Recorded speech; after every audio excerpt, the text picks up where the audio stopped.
सुशांत के कुक नीरज ने सीबीआई के सामने कई बड़े खुलासे किए हैं। इस दौरान नीरज ने सुशांत को लेकर कई ऐसी बातों का जिक्र किया है जिसे जानने के बाद आप भी हैरान रह जाएंगे। सुशांत के कुक नीरज ने घर की एक बात बताई है। कुक नीरज ने बताया कि सुशांत के घर रिया पार्टी अरेंज करती थी। रिया और उसके दोस्त हर हफ्ते कई बार सुशांत के घर पार्टी करते थे। पार्टी में ड्रग्स का इस्तेमाल होता था। घर का house manager Samuel Miranda drugs का इंतजाम करता था।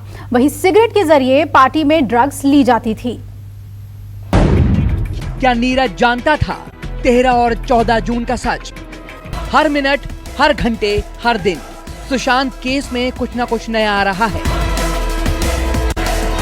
जिससे ये केस सुलझने के बजाय उलझता ही जा रहा है। अब सुशांत के कुक नीरज ने सुशांत के बारे में एक ऐसा खुलासा किया जिसने सबके होश उड़ा दिए। और यह खुलासा नीरज ने सीबीआई को दिए अपने बयान में किया।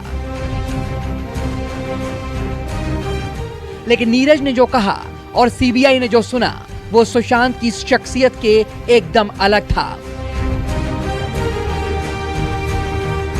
नीरज ने सीबीआई को बताया कि सिद्धार्थ पिठानी ने नीरज को कुक के तौर पर रखा था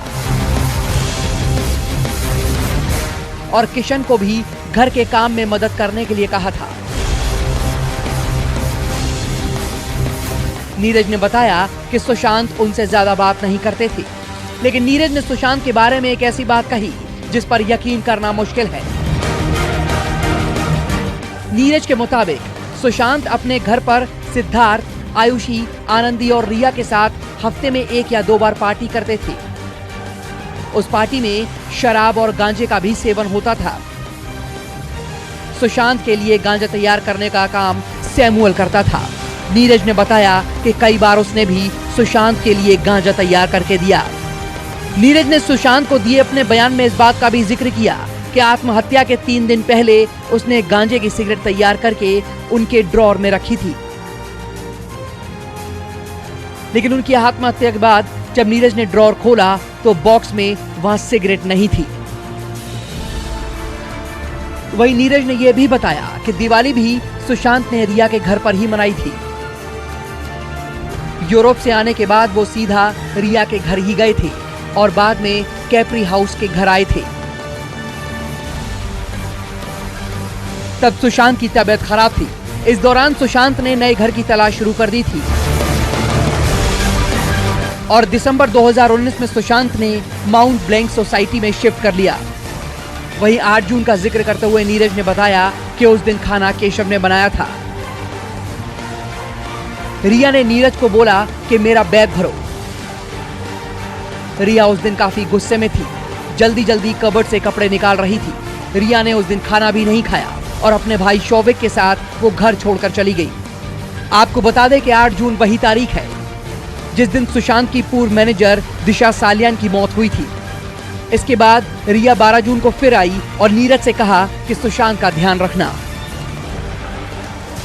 वहीं इस केस से जुड़ा एक और चैट सामने आया है जो स्मिता पारेख और रिया के बीच हुई बातचीत का हिस्सा है, जिसमें स्मिता ने आरोप लगाते हुए सिद्धार्थ से पूछा कि 14 जून को उन्होंने सुशांत की गर्लफ्रेंड रिया चक्रवर्ती को कॉल क्यों नहीं किया, जिसके जवाब में सिद्धार्थ ने कहा कि वो भूल गया था।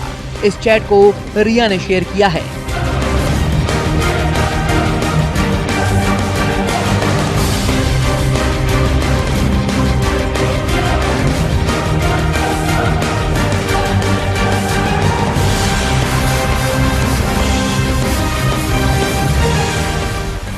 उधर ईडी का भी रिया और उसके परिवार पर शिकंजा कसता जा रहा है। ईडी इंद्रजीत चक्रवर्ती के एक्सिस बैंक गई। इस दौरान ईडी बैंक के अंदर 6 घंटे तक रही। जिस वक्त बैंक के लॉकर चेक किए जा रहे थे उस वक्त ईडी के अधिकारी भी बैंक में मौजूद थे। ईडी ने खाते से जुड़े सभी दस्तावेजों की मांग की है। आपको बता दें कि ईडी ने रिया के पिता को भी समन भेजा है। दीपक दुबे, मुंबई, न्यूज़ 24। नमस्कार, मैं हूं मानक गुप्ता। अगर आपको हमारा ये वीडियो पसंद आया हो तो इसे लाइक और शेयर जरूर करें और हाँ, हमें सब्सक्राइब और फॉलो करना ना भूलें ताकि आप देश और दुनिया की कोई खबर मिस ना करें। तो जुड़े रहिए हमारे साथ और देखते रहिए न्यूज़ 24।